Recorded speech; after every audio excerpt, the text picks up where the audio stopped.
You want answers? I'm as mad as hell, and I'm not going to take this anymore. You want answers? You have offended my family.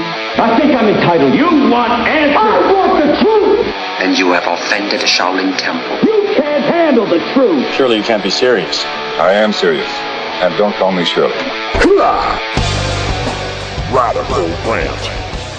Well, the old webpage out there at learnaboutsam.com, a.k.a. Project Sam, had been quiet for a little while. I hadn't had anything to parody or satire. But as there have been a couple of developments over the past few days, it looks like Kevin Sabet's had some time to update the pages, and that means I've got to update some rants. First of all, Kevin came back to let us know how happy he was about the California Supreme Court ruling that cities can inconvenience sick people.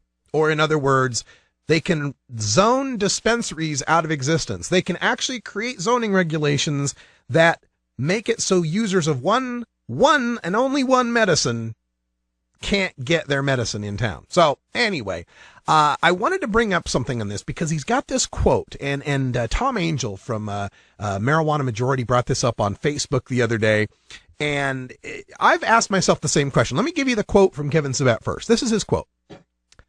Though we all want the sick and dying. Oh, wait a minute. Let me make sure I'm I'm on my page. I better go to the actual Sam page. I'll be reading. I want to be accurate here for his quote. So can't give you my satirical take on it. But let me get the quote here from. Here we go. The Sam statement on California Supreme Court can ban pot shops. Here he goes up. Though we all want the sick and dying. All right. So he's not the best writer. Though we all want the sick and dying access to medications to ease their suffering, research has found that the average California medical marijuana card holder is a 32-year-old white male with no history of debilitating illness. And that's always kind of made me scratch my head a little bit.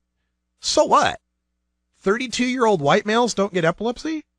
32-year-old white males don't get Crohn's disease or intractable pain or severe nausea or post-traumatic stress or anxiety. I mean, 32-year-old white males are supposed to be perfectly healthy. Is that what I'm getting here? And what difference does it make if they're white? Why is that part of the propaganda? So because of this statement from Kevin Sabet, I decided to look up the statistics because you know me, I look shit up. And I found some interesting stuff. I went to the National Survey on Drug Use and Health, and you can get there as well. If you really want to learn how to do this stuff, send me an email. I'll send you the instructions. But I went to the National Survey on Drug Use and Health, 2002 through 2009 RDAS. Ooh, what that means is they took the data from 8 years straight, 2002 through 2009. They put it all together, and they extracted very detailed information about the nation's drug use habits. So I decided, he keeps saying, the average medical marijuana patient in California is a 32-year-old white male. All right. So I took a look and I wondered, what is the average age of a pot smoker in the first place? So let me show you. I'm going to switch cameras here and I'll give you a look at the chart. And this is available, by the way, on my Pinterest account. You can go to pinterest.com/radicalruss. So I took a look at the percentage of U.S. marijuana consumers by age group, breaking it down, starting at age 12.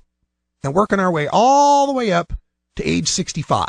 Now, the reason I had to limit it to age 65, if you pick data for which there are very few values, it returns an error because there's a certain privacy regulation. So like if it came up and said, there was 6 99-year-olds who were smoking pot, that would violate their privacy. You could figure out who the 6 were, right? So anyway, you can't get much past the age 65, but it's pretty low past age 65 anyway. And the color coding here is such. The light green represents the percentage of people in that age group who use marijuana at least once this year. And then the dark green is the percentage of people in that age group who use marijuana monthly. So as we look at it, starting at age 12, very, very, very few, less than 1%, maybe 1% of 12-year-olds are using marijuana annually. But this scale goes all the way up to 35%. And this peak right here where I've got the number 1 is the representation of 19 and 20-year-olds. Yeah, that's right, folks. If you're looking at that right, about 1 out of 3 19 and 20-year-olds are smoking pot this year. If we include the 18 and 21-year-olds, let's just make it 18 to 21, it's still about 32% of 18 to 21-year-olds are smoking pot this year. Take a look at that at a monthly rate. It's very similar scale. 18 to 21-year-olds, about 18.5%, almost 1 out of 5, 18 to 21-year-olds are smoking pot every month. And then I've also, and let me give you a look at the scale here. When this peak of about 33% declines very rapidly to this point in blue where you hit the 32-year-old white male that Kevin Sabet keeps talking about, and continues to decline and decline and decline into the 60s. Now, there's another point that I've illustrated here, point 3. This is the point where the median of pot smokers is. Now, if you don't remember your high school math, median is the middle point. From this line on down is half of them, and from this line up is half of them. In fact, it's not an accurate median because 52% of marijuana smokers are under the age of 27. 52%. The median's like 26.8 or something, 26.6, something like that. So if you're under the age of 27, you're in the majority of all pot smokers, annual or monthly. It's about 52% for both measurements. And then I also took a look at the average age of all pot smokers. We add up all these pot smokers. And again, to be fair, I'm not including pot smokers under the age of 12 or over the age of 65. So the numbers may differ slightly. But the average age of a pot smoker, illustrated by point 4, is 29 years old.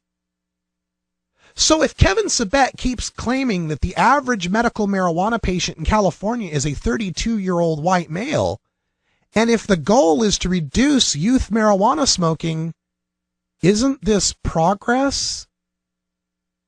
The average California medical marijuana patient is 3 years older than the average U.S. marijuana smoker. Isn't this progress? But then again, I have a tendency to think logically, so who knows?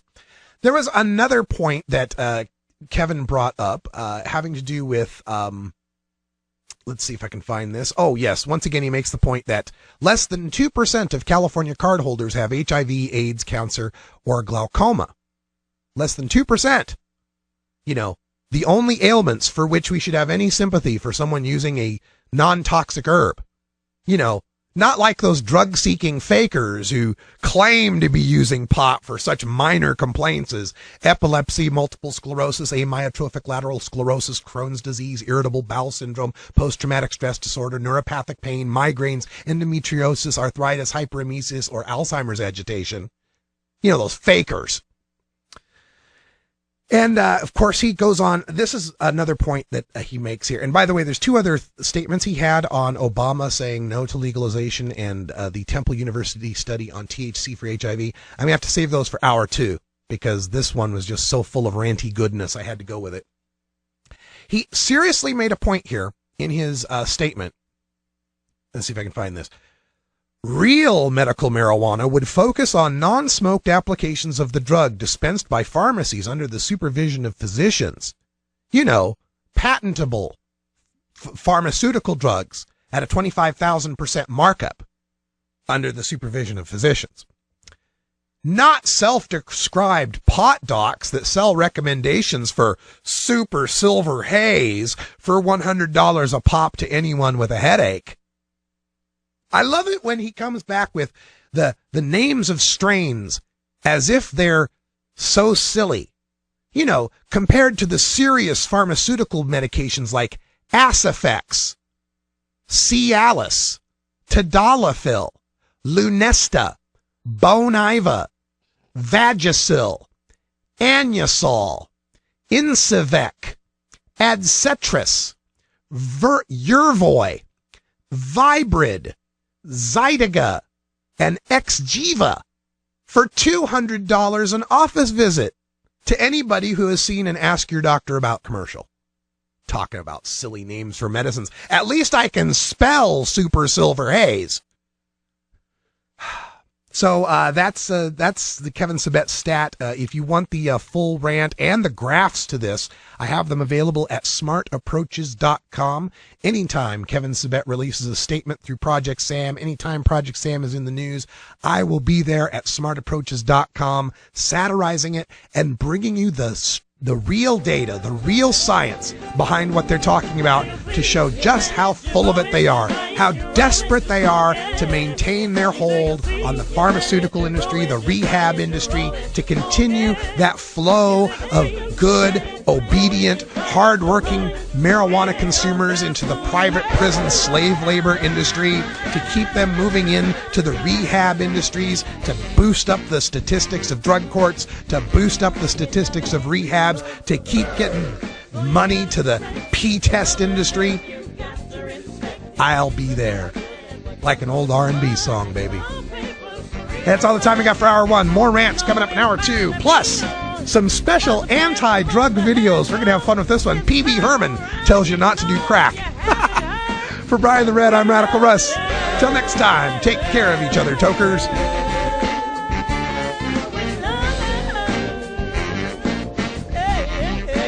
This is the Russ Belville Show. The Russ Belville Show is blogging and podcasting daily at radicalruss.com. You take a seed, you plant it, you grow it, you dry it, you roll it, you smoke it. You take a seed, you plant it, you grow it, you dry it, you roll it, you smoke it. You take a seed, you plant it, you grow it, you dry it, you roll it, you smoke it, and it goes down.